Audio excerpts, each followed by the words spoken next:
Olá, ouvintes! Começa mais um Conversa Criminal Podcast, o seu podcast sobre ciências criminais.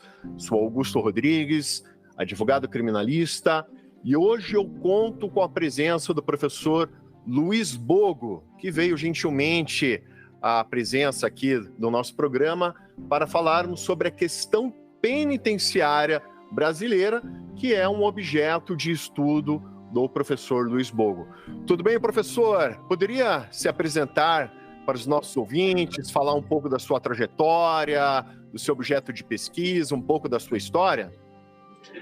É um prazer estar aqui, ter recebido esse convite, Augusto, e um prazer estar conversando, com os ouvintes do Conversa Criminal.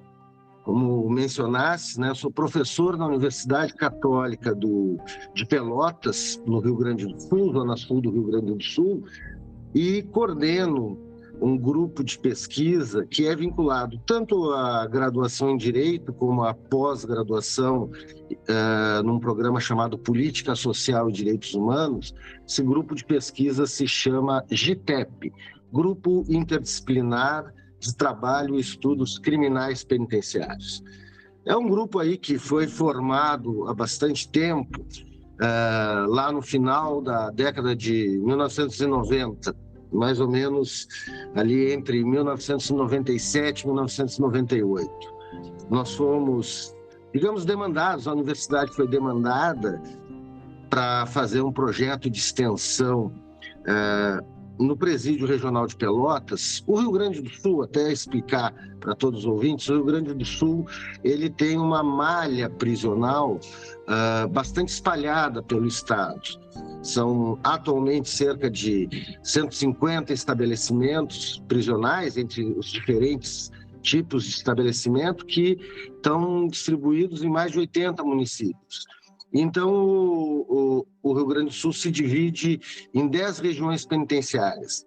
Pelotas, que é a zona sul do estado, é sede da delegacia e da 5ª região penitenciária.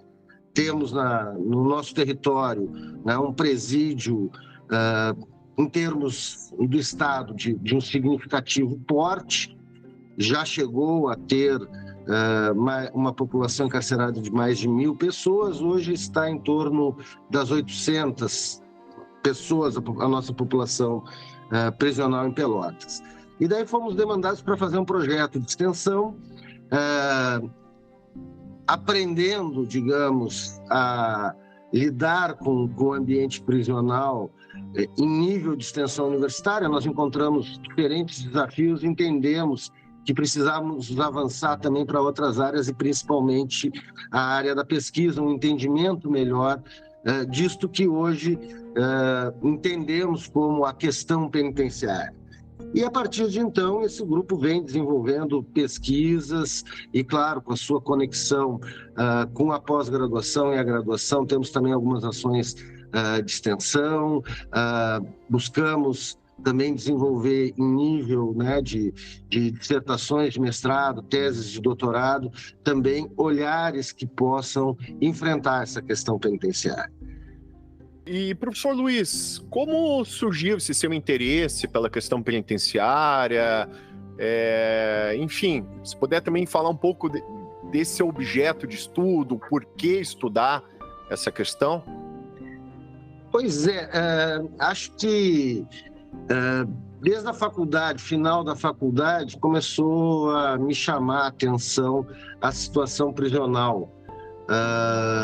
E eu não tenho exatamente como te dizer assim qual foi a motivação principal, mas quando a gente começa a lidar com o tema prisional, e se temos, como eu entendo que muitos têm, alguma sensibilidade e verificamos como o espaço e a execução penal, os espaços prisionais e a execução penal no Brasil são espaços de uma extrema violação de direitos, são aquilo que a gente pode dizer um grande imbróglio, tanto que eu costumo caracterizar uma noção de questão penitenciária como esse descompasso, as expressões desse descompasso entre aquilo que é prometido pela legislação, pelos discursos oficiais, o que acontece. E quando a gente começa a trabalhar diretamente com essa realidade, a gente vai percebendo que existem uma série de aspectos que precisam ser pensados, refletidos, precisam ser tematizados. E daí, eu diria assim que é um campo muito importante, tanto desse processo, né, de produção de conhecimento científico para fazer um enfrentamento ao que hoje já está declarado. E é interessante a gente pensar que desde 2015, então, quantos anos já faz que uma decisão do STF registra, declara que as prisões no Brasil estão em permanente estado de coisa inconstitucional, né? Para enfrentar, né, essa realidade e tentar propor mudanças, contribuir, né, com a formulação de políticas e ações que possam reverter esse quadro, né? Nós sabemos, acho que é importante a gente deixar bem claro isso, uma posição que é pessoal, mas que também, como grupo de pesquisa, nós assumimos. Nós temos uma perspectiva, vamos dizer assim, de desejo abolicionista, né? Não acreditamos na possibilidade de se criar o bom presídio. Para nós, o bom presídio é um mito. Contudo, ele existe e precisamos trabalhar numa redução das dores do encarceramento, das violações de direitos e também tentando colaborar com, né, os diferentes órgãos da execução penal, no sentido de se avançar para políticas de responsabilização penal que possam realmente deixar o cárcere como, né, a última ratio, que possam cada vez usar menos o cárcere. Uma outra questão também, que além da sua pesquisa, o professor também é membro do Conselho da Comunidade aí de Pelotas, correto?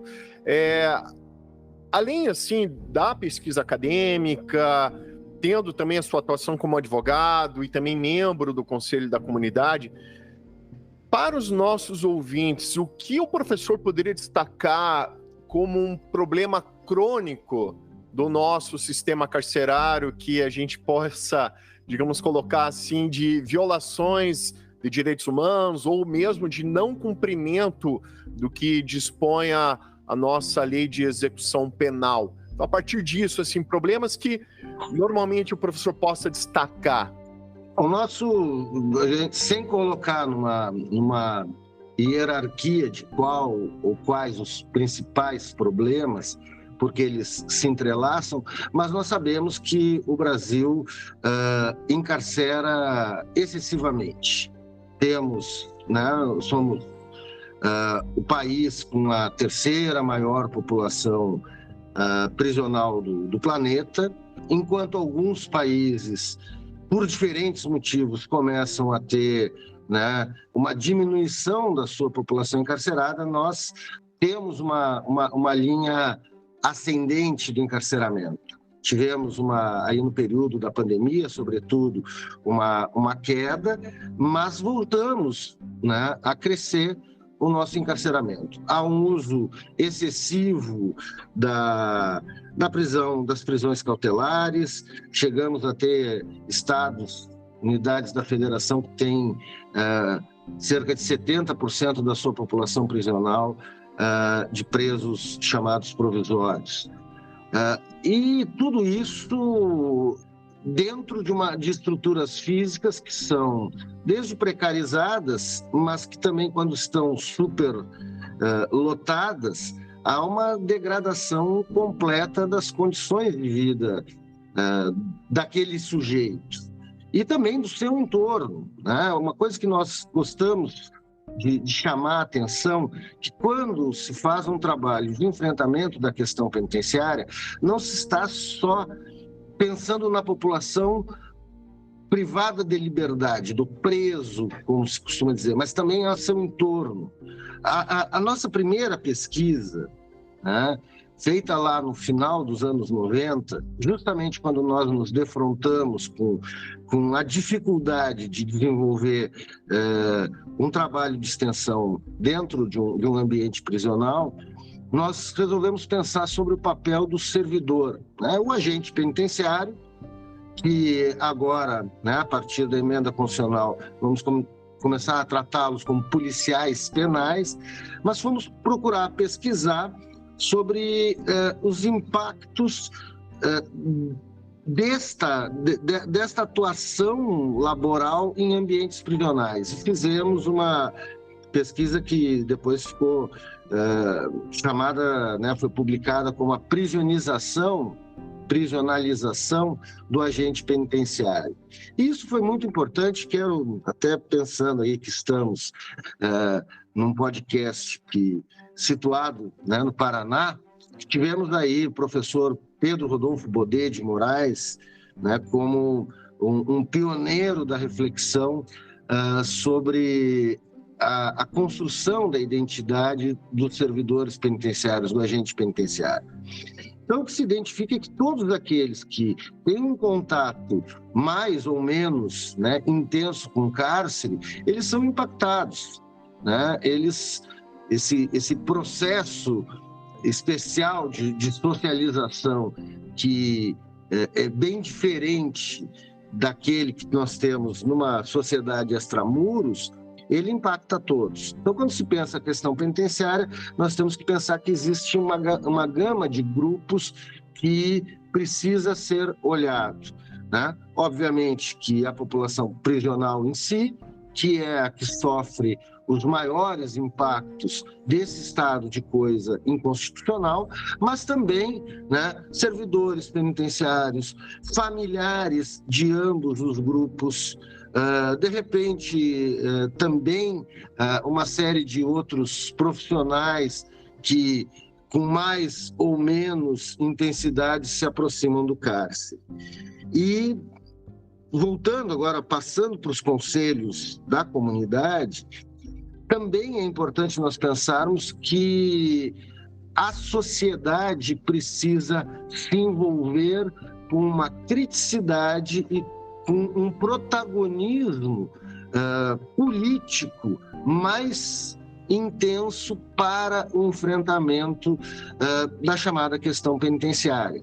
E, atualmente, se pode considerar que, sobretudo por um impulso, né, um estímulo a partir do CNJ, Conselho Nacional de Justiça, se tem uma nova perspectiva de políticas públicas para a responsabilização penal no país. E isso está sendo, vamos denominá-las de políticas penais, políticas em serviços penais. Veja-se que tem se procurado, inclusive, uma institucionalização, tanto que, a partir, né, deste atual governo presidencial, o Departamento Penitenciário Nacional, o DEPEN, passou a se chamar Secretaria Nacional de Políticas Penais.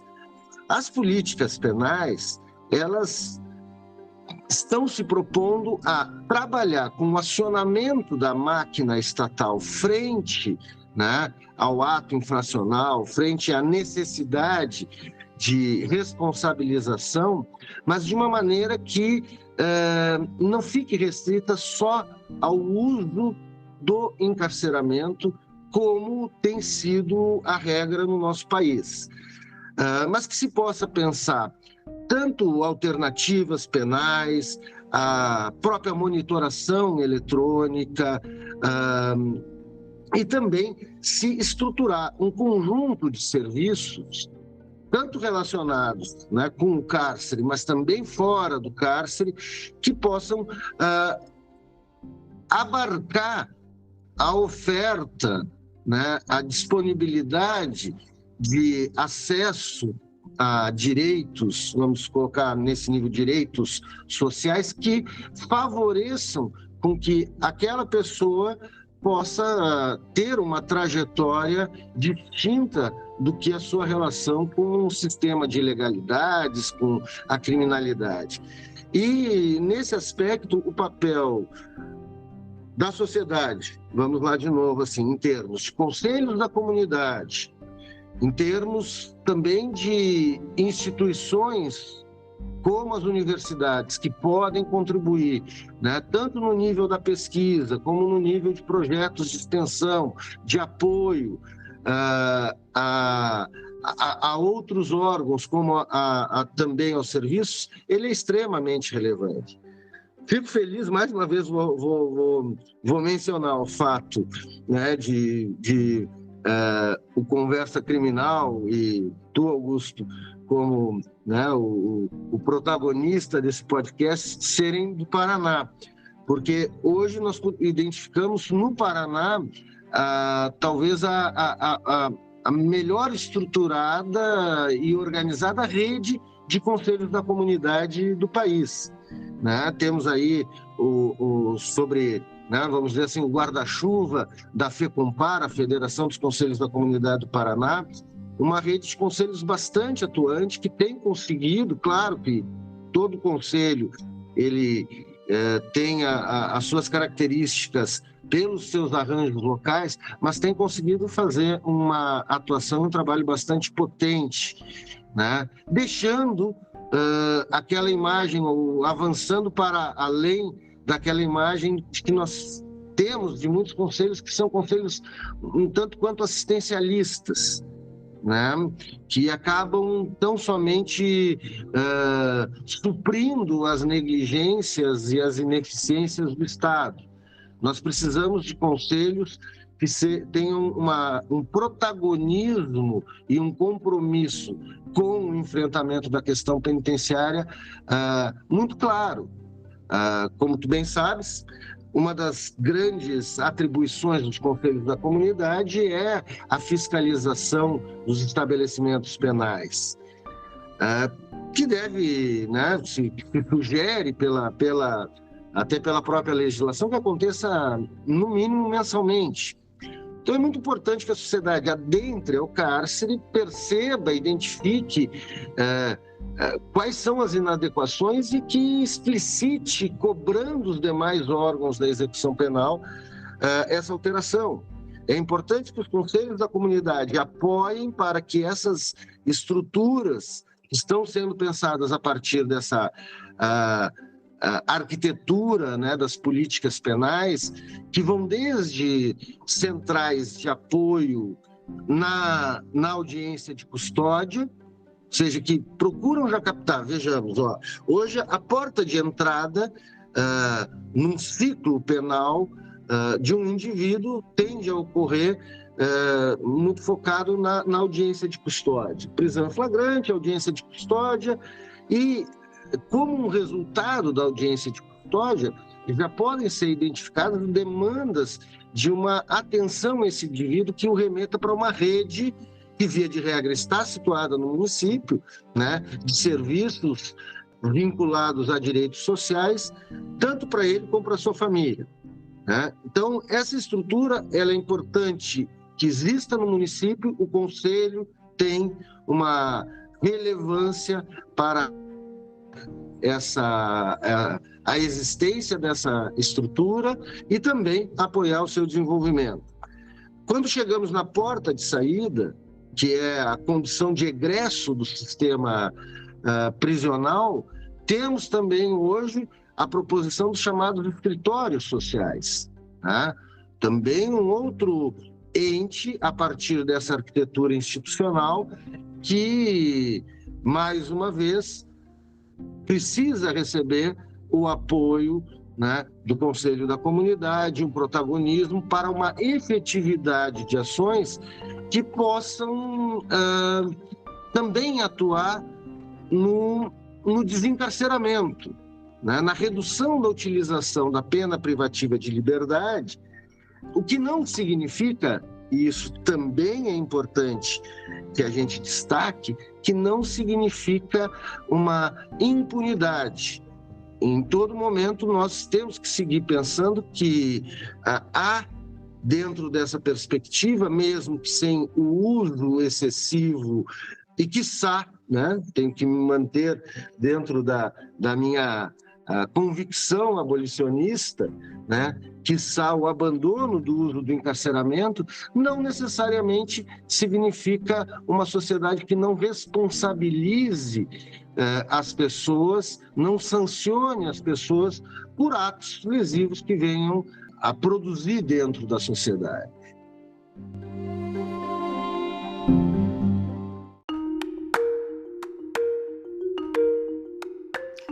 É interessante que o professor citou a questão, além da importância, né, do Conselho da Comunidade, até deixo aqui a recomendação para o ouvinte, né, conhecer o Conselho da Comunidade de sua cidade. Eu mesmo sou membro do Conselho da Comunidade aqui de Curitiba, faço parte da Comissão de Vistoria de Presídios e Cadeias Públicas, né, então é uma experiência assim, muito interessante para mim, como operador do direito, de verificar na prática como também é executada, né? Como é cumprida essa lei de execução penal. E, além disso, de fugir, né? De não ficar adstrito, né? Somente ali a letra fria da lei, né? De verificar como essa legislação é aplicada, né? Ou pelo menos a tentativa de aplicação dessa legislação na prática, e ver a consequência dessa aplicação ou não aplicação em pessoas, em seres humanos, né? Porque lembrando que o cárcere trata também de pessoas, independente de qual delito, né, que elas possam ter cometido, né, da condenação que elas possam ter cometido. E, além disso, o professor citou também a banalização da prisão cautelar, né, e que é algo que é sempre muito citado aqui no nosso programa, né, que eu também gosto de citar, como é banalizada, né, o instituto da prisão cautelar, né? Lembrando que a prisão cautelar é um instituto processual, né?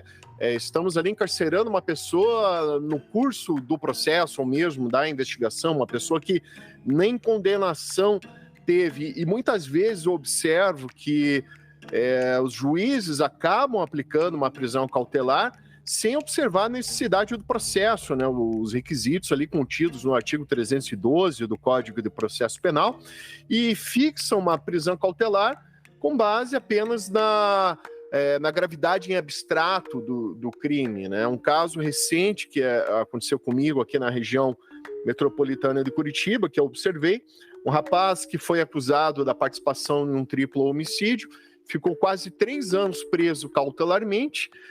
No curso da instrução, no plenário do júri, e na minha visão ele nem deveria ser pronunciado ao júri, mas enfim, foi pronunciado.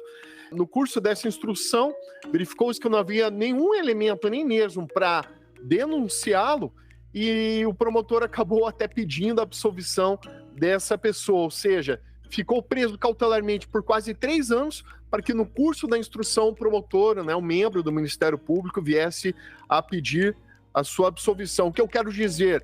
Primeiro, prende-se para depois apurar se aquela pessoa cometeu ou não o crime, o que é um absurdo, né? Recentemente também um caso de um rapaz de 18 anos, né, que atuei numa audiência de custódia. Ele foi preso portando 4 gramas de crack. Automaticamente ele já foi autuado pela prática do crime do artigo 33, que é tráfico, e tanto o promotor, né, se manifestou pela prisão cautelar e a juíza decretou essa prisão cautelar.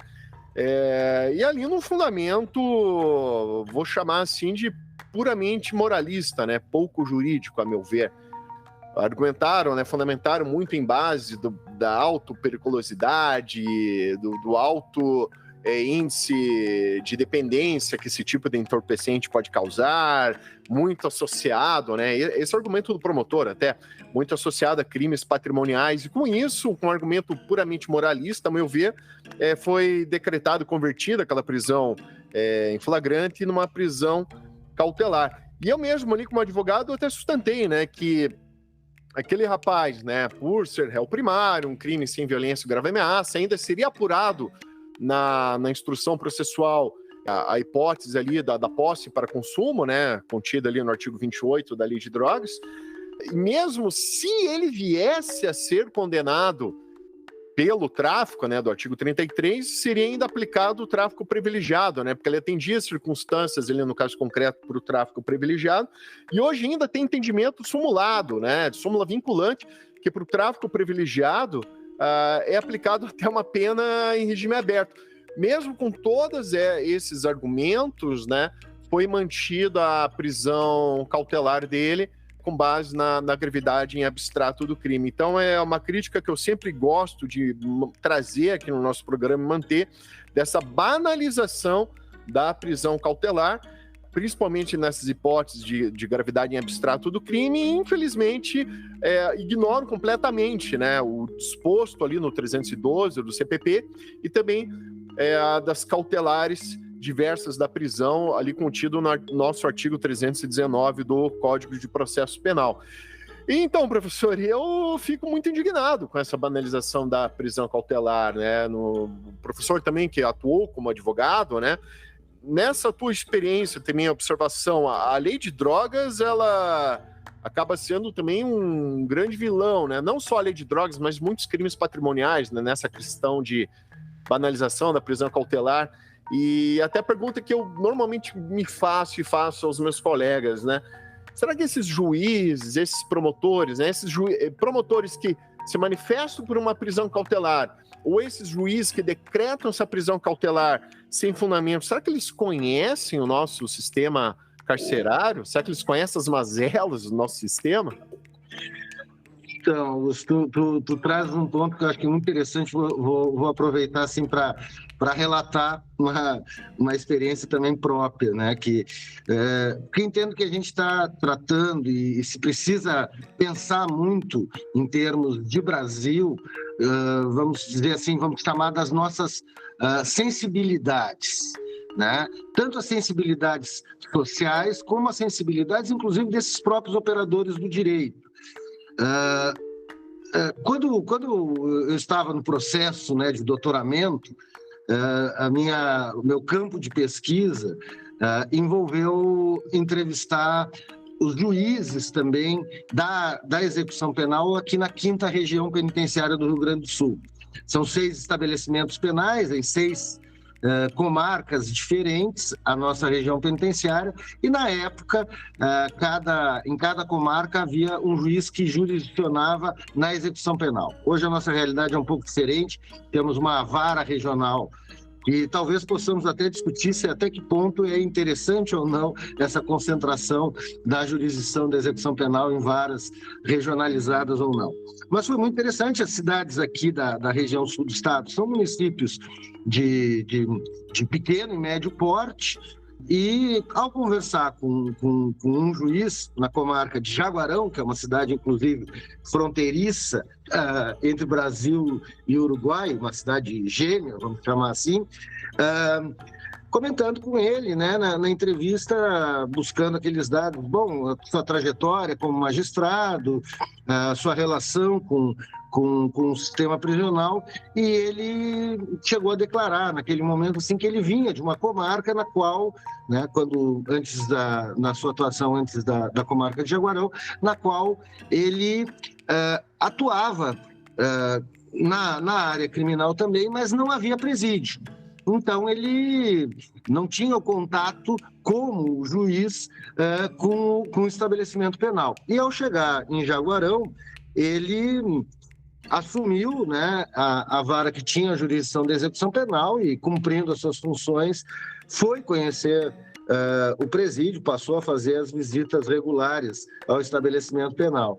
Ele disse que o fato de ter adentrado no presídio o fez refletir muito sobre a sua atuação, a sua, vamos dizer assim, até a dosimetria da pena, né? Porque agora, então, se deu conta de para onde era remetido aquele indivíduo após a condenação. Então, isso é um dado relevante. Realmente, acho que o nosso punitivismo brasileiro, que repercute dentro do judiciário, ele é pouco tensionado Nós vamos nos acostumando com essas crenças, com esses nossos, que são, claro, nossos como uma metáfora da sociedade em geral. Sei que tu não participa desse pensamento, assim como eu não participo, mas é aquela ideia do bandido bom é bandido morto, né? Realmente tem que prender, há uma...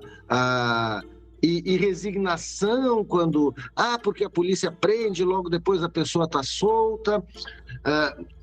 Mas nós não conseguimos, como sociedade, perceber o impacto negativo que essas práticas têm no geral, né? Claro, nós podemos, de repente, pensar no caso daquele indivíduo, né? O indivíduo A, B ou C, que de repente foi preso e depois passou, como tu próprio relatasse, daqui a pouco passa anos dentro de um estabelecimento prisional e depois é declarado, inclusive, inocente. Podemos pensar também nessas situações em que há a possibilidade, e pela nossa política de drogas, isso virou, né, teve um efeito muito nocivo, né, nessa interpretação se é traficante ou se é usuário, e essa arbitrariedade nas quantidades, e que daqui a pouco essa pessoa poderia ter um outro encaminhamento, no entanto foi encarcerado, né? Claro que isso tem um impacto direto nessa pessoa e que muitas vezes a população, a nossa sociedade não quer ver, porque não tem essa proximidade, mas nós precisamos ter a reflexividade no sentido de que esse impacto também vai para a sociedade como um todo. Se hoje nós temos, né, um problema significativo com o chamado crime organizado, em termos, né, de facções que atuam dentro e fora dos presídios, nós temos que nos dar conta que muito esses grupos são alimentados, ou seja, tem um número tão significativo de pessoas porque o próprio judiciário faz com que esse excesso de prisões seja uma forma de ingresso dessas pessoas numa facção. Então, são vários efeitos e algumas vezes até eu me sinto dizendo assim, são coisas parece tão óbvias, né? Mas que precisam ser tensionadas constantemente. E é realmente muito preocupante nós percebemos que, apesar do tempo passando, do quanto temos nos últimos anos discutido, avançado em perspectivas de uma racionalização da legislação penal e, no entanto, cada vez mais parece que o judiciário e a própria sociedade deseja esse recrudescimento em termos de punitivismo. Devo te comentar também, assim, que acho que é interessante a gente trazer.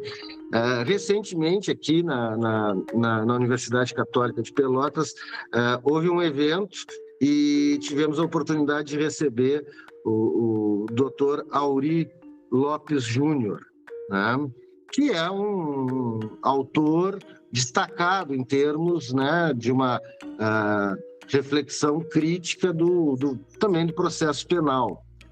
Como o Aury é aqui da região sul do estado, né, então eu já tenho um contato com ele há mais de 2 décadas, dá para a gente dizer. E enquanto nós conversávamos ali nos bastidores do evento, a gente refletia sobre isso. Poxa, olha só, né, nós vimos discutindo a importância de uma perspectiva garantista no direito penal, no processo penal, conseguimos ter na legislação avanços interessantes para uma utilização menos intensa do encarceramento. Isso já fazem, né, algumas décadas.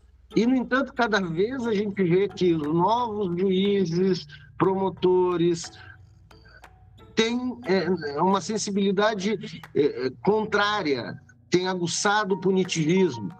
O que será que está acontecendo? Eu acho que é importante a gente pensar, refletir sobre isso. É importante, por isso, podcasts como esse, né, o Conversa Criminal, onde a gente pode, através, né, desse diálogo, talvez instigar que pessoas tanto da área jurídica como interessados no tema, mas que não sejam necessariamente operadores, né, passem a buscar, não em cima dessas crenças, né, mas em cima das evidências, dos dados, né?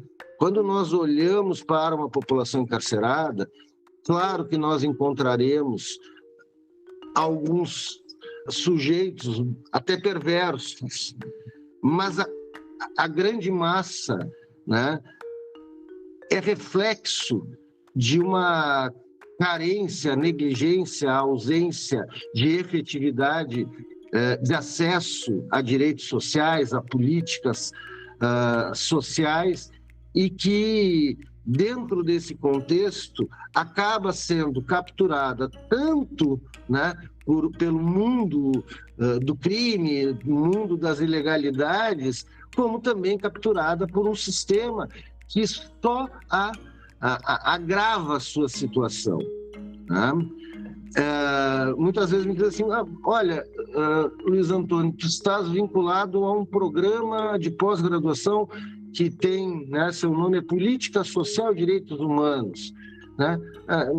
Pesquisar prisões não seria mais adequado se nós estivéssemos num programa, sei lá, de pós-graduação em Direito, numa área mais denominada, sei lá, da criminologia, da penologia? Digo, não.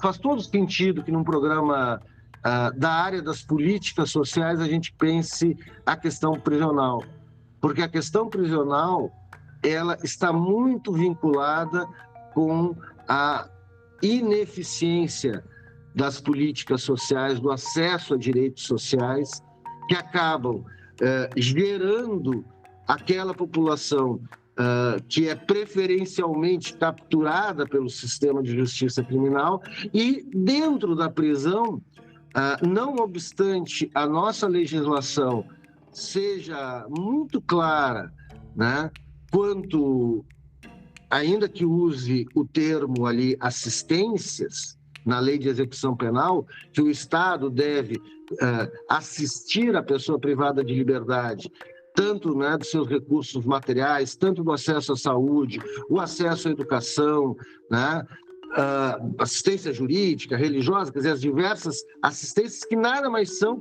do que também conteúdos ali análogos ao que o nosso artigo 6º da Constituição fala em termos de direitos sociais.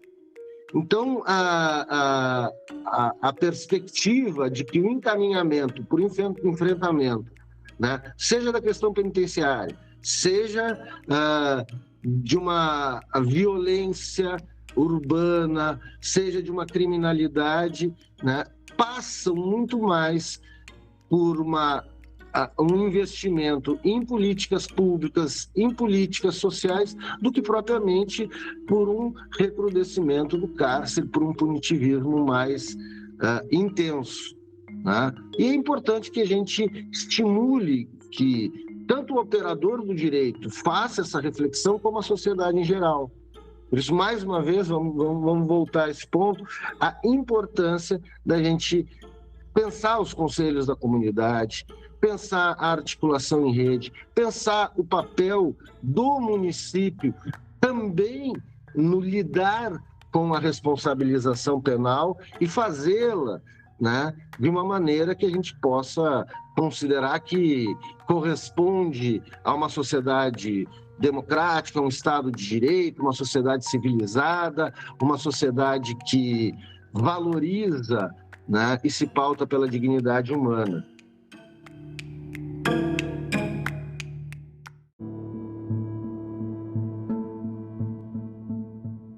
É um comentário que eu gostaria de fazer, até em homenagem ao meu grande amigo, professor José Flávio Ferrari, do perfil Puxando Pena, né? Ele é um além de advogado, um grande estudioso, né, da execução penal.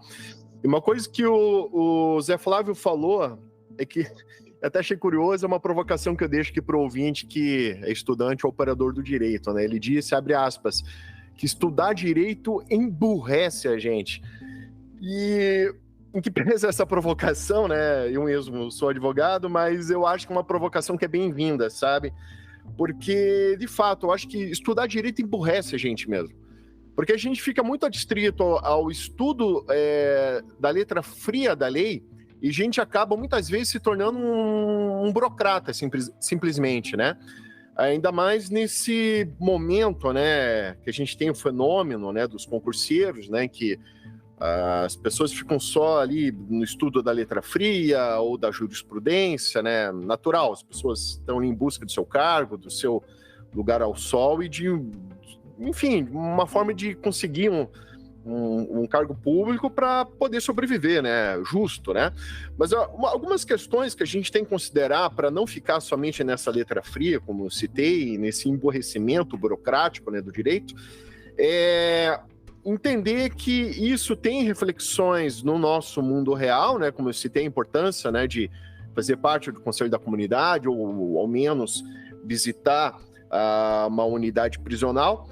Mas uma outra crítica também que eu gostaria de linkar até com um estudo que o professor Akhenaton tem feito, que ele citou num outro episódio, que é o perfil dos concurseiros e dos juízes e promotores que temos no Brasil, que são pessoas que não refletem a proporção da representatividade da sociedade brasileira, né? São, em regra, pessoas oriundas da classe média ou da classe média alta, pessoas que têm ali um perfil racial, né? Branco, normalmente, né? Então, assim, na proporção, não condiz com uma representatividade da sociedade brasileira. São pessoas, assim, em regra, apartadas, né, da realidade nacional. Então, acho que essa é uma reflexão, uma crítica que vale a pena a gente pensar a respeito disso, né? Então, é um perfil burocrático, de burocratas, né, que não tem um contato com a realidade da classe trabalhadora periférica brasileira. Essa é uma crítica assim, que vale a pena citar. Então, por isso que muitas vezes, em situações completamente banais, há essas decretações de prisões, né, como a gente citou há pouco. Uma outra questão também que o professor trouxe, que eu gostaria também de comentar, é justamente os dados aqui contidos no sistema CEU, né, alimentados pelo CNJ, a respeito da nossa população carcerária, né? Então, assim, a partir desses dados, né, eu estou considerando aqui dados de regime fechado e regime semiaberto, né? Se considerarmos as infrações, né, esses delitos praticados, né, por essa população carcerária, observamos que a maior parte são crimes patrimoniais, né? O roubo está ali em primeiro lugar, com acima de 160 mil, em seguida pelo tráfico de drogas, né, artigo 33, ali acima de 140 mil, em seguida furto, né, com quase 100 mil, daí só lá embaixo vem ali lesão corporal e os crimes contra a pessoa, né, como homicídio, que estão ali acima de 50 mil. A gente pode considerar que o crime contra a pessoa, ele pode, em tese, né, ser cometido por qualquer pessoa, os crimes contra a pessoa, né, como homicídio ou lesão corporal. Só que a gente pode também considerar, né, refletir, que os crimes patrimoniais e o crime de tráfico, a gente pode entender, né, considerando o perfil da população carcerária, que ele tem um recorte de classe, né? E a gente, como sociedade, a gente tem que pensar, poxa, por que a maior parte desses crimes aqui são crimes patrimoniais e crimes relacionados ao tráfico de drogas, né? Por que não é a maior parte da população carcerária não está condenado por um homicídio, por exemplo? Então a gente pode pensar que o sistema, de certa forma, a seletividade penal, ela tem esse foco maior nesse tipo de crime. E como política pública, né, o que a gente poderia fazer para sanar isso, né? Será que se a gente tivesse uma política pública voltada, né, à oportunidade de emprego, estudo, moradia, será que a gente não poderia sanar, ou pelo menos remediar muito essa questão voltada a esses crimes patrimoniais ou mesmo tráfico, né? De repente um jovem, né, ele tendo uma perspectiva de estudo, de trabalho, de moradia, de acesso ao mínimo, né, à saúde, a saneamento básico, será que ele realmente optaria por esse caminho do tráfico ou do crime patrimonial? É uma reflexão que eu gostaria de deixar e até abro também a palavra para o professor nesse sentido, né? Se ele compartilha também dessa minha visão, o que ele pensa, né? Também fique à vontade, se quiser discordar de mim e achar que estou falando um completo absurdo aqui. Augusto, eu acho que tu tens total razão e vou aproveitar esses teus comentários, né, para reforçar essa ideia, vamos dizer assim, de que nós precisamos, ao tratar de alguns assuntos, e a questão penitenciária é um deles, começar a buscar esse tipo de informação, né? Ou seja, parar de trabalhar com as caricaturas, com os estereótipos, né? E ver a informação. Quando a gente pega, como tu nos desse aí um bom exemplo, quando a gente pega os dados, né, da população prisional e vai ver o seu perfil, a gente identifica, né, exatamente isso. Uma seletividade em cima de pessoas que têm na sua trajetória de vida situações de vulnerabilização social. Logo, isso é um indicador de que o campo da política que tem que ser trabalhado para enfrentar, né, esse cenário está muito mais no campo da política pública, da política social, do que propriamente do mero encarceramento, da mera segregação.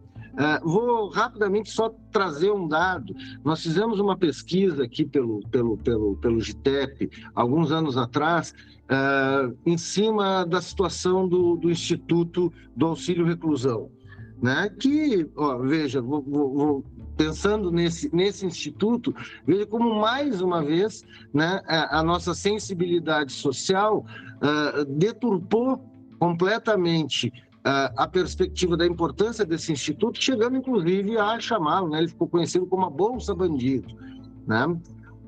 E nós trabalhamos em cima de decisões judiciais dos 5 tribunais regionais federais. Um dado colateral, digamos, que não era bem esse dado que nós estávamos buscando, mas que acabou aparecendo nessa análise das decisões, nos demonstrou que uma significativa parte dos demandantes, né, de auxílio reclusão na região ali que pega São Paulo, né, pega o estado de São Paulo, que é o estado mais industrializado do país, etc., né, tinha sido presa num período de até um ano posterior a ter ficado desempregado. Foi um dado que, lamentavelmente, a gente não pôde explorar mais, porque daí exigiria, né, não trabalhar só com o acórdão da demanda do auxílio reclusão, exigiria ir no processo de conhecimento de cada um daquelas pessoas, mas isso é um indicador importante de que essas pessoas, tá, esse conjunto que dava cerca de 60% de demandas daquele estado, do estado de São Paulo, em termos de auxílio reclusão, aquelas pessoas estavam até aproximadamente um ano antes de serem presas, estavam dentro do que vamos chamar do mundo do trabalho. Eram, vamos colocar bem entre aspas, eram nesse imaginário cidadãos de bem. Tendo perdido o emprego, e o tempo passando, essas pessoas, de repente, avançaram para uma infração, para um delito, provavelmente patrimonial, né? E como não eram do mundo do crime, foram capturadas, né? Logo, há aí o indicativo de que se essas pessoas não estivessem numa situação de vulnerabilização, provavelmente não teriam, e isso que estou presumindo, né, só para fins de argumentação, de que todos ali efetivamente cometeram delitos que mereceriam uma sanção penal, mas não teriam provavelmente se encaminhado para a via da infração legal como uma estratégia de sobrevivência, né? Então, quando a gente começa a pegar dados, as evidências, quando a gente começa a conhecer a realidade do estabelecimento prisional, né, a gente vira a chave, né, e tem condições de, tanto como um operador jurídico, como quanto membro da sociedade, demandar e atuar por uma outra forma de enfrentamento. E sim, eu estou convencido de que essa outra forma de enfrentamento passa muito pela busca de uma efetividade de direitos sociais, acesso à educação, acesso à saúde, acesso a trabalho e renda, e assim por diante. E entendo, né, que os nossos ouvintes devem, né, se estimular também a buscar esse tipo de dados. Nós temos aí, vou colocar também à disposição dos ouvintes que possam acessar o nosso site do GITEP, né? GITEP, GITEP.ucepel, o CEPEL, Universidade Católica de Pelotas, .edu.br. Nós temos ali no nosso site, né, vários, claro, produtos decorrentes de pesquisas, análises de dados, que podem contribuir para que a gente lance um olhar mais baseado em evidências e, com isso, possamos demandar um enfrentamento da criminalidade, da violência, da questão penitenciária por um caminho mais profícuo e promissor, que, né, é o da efetividade de políticas públicas, políticas sociais, e não só do recrudescimento, né, do punitivismo no Brasil.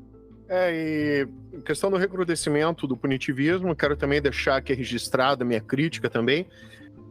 Teve, né, um projeto, né, de autoria do deputado Kim Kataguiri de São Paulo, aumentando a pena para os crimes de furto e roubo. Então, sendo irônico aqui, né, deixa o registro, é um marco no Brasil, né, porque agora os crimes de furto e roubo vão diminuir só com base no aumento da pena, né? Só estou deixando registrada a minha ironia aqui. Então, assim, a gente tem uma política criminal aqui demagógica, né, o famoso populismo penal, em que todos esses problemas penais são atacados somente com o aumento da pena. Só isso, vamos encarcerar mais e por mais tempo. Sendo que não tem essas discussões como tivemos agora, né? Essa questão, a maior parte aqui são, como citei, dados do CNJ, contidos no seu, são crimes patrimoniais, né, furto e roubo e tráfico, a maior parte, muito mais do que o homicídio, crimes contra a pessoa. E o detalhe que, outro dado aqui do CNJ, que a maior parte dessa população são de jovens de entre 18 a 29 anos ou de 30 a 40 anos, né? A maior parte da população carcerária tem menos de 40 anos. Então, o que a gente pode, a partir desses dados, concluir que é uma população jovem, muitas vezes sem perspectiva, né, por esses problemas que a gente acabou de citar, e que acabam recorrendo a essas práticas delituosas, né? Então, tem ali um foco dessa seletividade penal, né? E que, infelizmente, por esse populismo penal, acaba sendo apenas enfrentado com mais encarceramento e por mais tempo.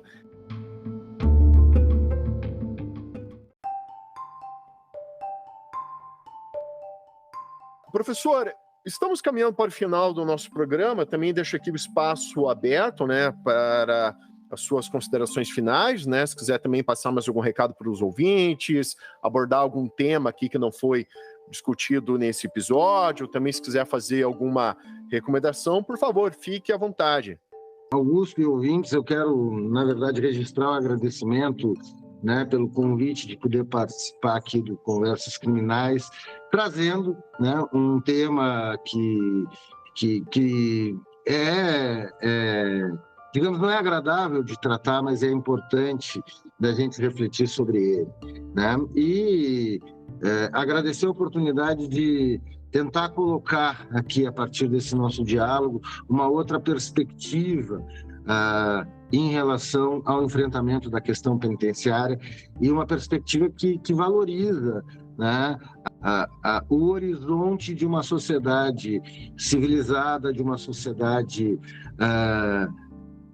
que tem como, né, pilar a manutenção da dignidade humana e que, mesmo ciente de que responsabilizações e sanções fazem parte da vida social, essas responsabilizações e essas sanções devem se manter dentro de parâmetros que não degradem o ser humano e, por consequência, não degradem a própria sociedade e coexistência. E quero, né, colocar à disposição, tanto aqui, né, detido, do Conversas Criminais, como de todos, né, o nosso grupo, né, o nosso GITEP. Já passei o site aí, né, mas vou repetir: gitep.cepel.edu.br, né, e que possamos manter a interlocução, porque a manutenção do diálogo, da interlocução, da troca de experiências, da publicização dessa produção que nós fazemos a partir dos ambientes universitários, da pesquisa, né, trazendo evidências, isso é extremamente importante para que possamos, né, mudar esse quadro de estado de coisa inconstitucional e possamos ter uma sociedade com sociabilidades saudáveis em todos os níveis. Então, muito obrigado, né, aos ouvintes, e espero poder ter outras oportunidades de diálogos com todos. Professor Luiz Bogo, muito obrigado pela sua participação. Quero agradecer em especial você, ouvinte, que nos acompanhou até esse momento. A indicação do professor Luiz também vai constar aqui na descrição desse episódio, então você pode conferir lá, ouvinte. Também te peço uma gentileza: se você conhece alguém que possa se interessar por esse conteúdo, por favor, nos ajude compartilhando esse episódio, pois assim vamos propagando o conhecimento. Também te peço que me siga no Instagram, no perfil @augustorodrigues.criminal, que lá vou compartilhando aí novidades com vocês sobre novos episódios. Também compartilho algumas jurisprudências voltadas à advocacia criminal. Então, se é um assunto que te interessa, então, por favor, me siga lá, tá certo? Professor Luiz Bogo, muito obrigado mais uma vez pela presença. Obrigado, ouvintes. Esse foi mais um Conversa Criminal. Até a próxima. Um grande abraço.